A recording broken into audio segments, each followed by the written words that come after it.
Auntie, let's talk about father's family. You don't have to speak personally about yours, but I feel like, and I've seen this with many other women. It's either when the couple get divorced, the man's family just act like you never existed, or when the man passes away, again they act like you never existed. What is it about? No, honestly, it's a conundrum. I am not understanding why these things happen. Like, you could have like, sometimes some people that I've spoken to, they will say, oh, I had a good relationship with his siblings, they came to the house, I supported them, I cooked for them, they stayed with us, the mother, the father, everything. You thought you had perfect in-laws, and then they do a 180 degree on you, and you don't need to speak personally to yours, but you can speak generally about what's your, why do you think this happens? Because I don't know.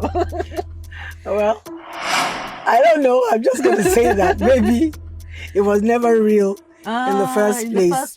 Because I would imagine that if the relationship was real, if, for example, a mother-in-law, for example, has said, oh, I take you, you are my daughter now, then we don't need the man to continue, to have that relationship.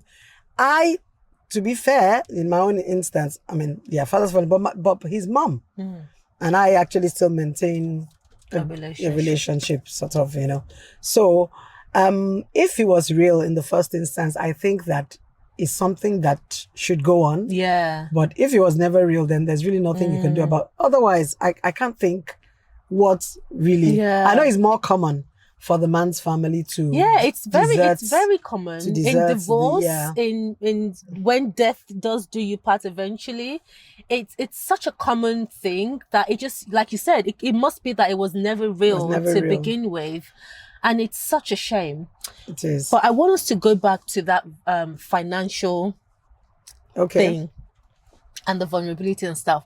Because I think it's also a thing in Africa, and even maybe just generally in the world, where couples and their finances is almost like, okay, I'll say specifically to Nigeria and maybe Africa, where the man tends to be like the main provider, the breadwinner, or is in charge of the finances. And then the woman probably knows nothing about what's going on.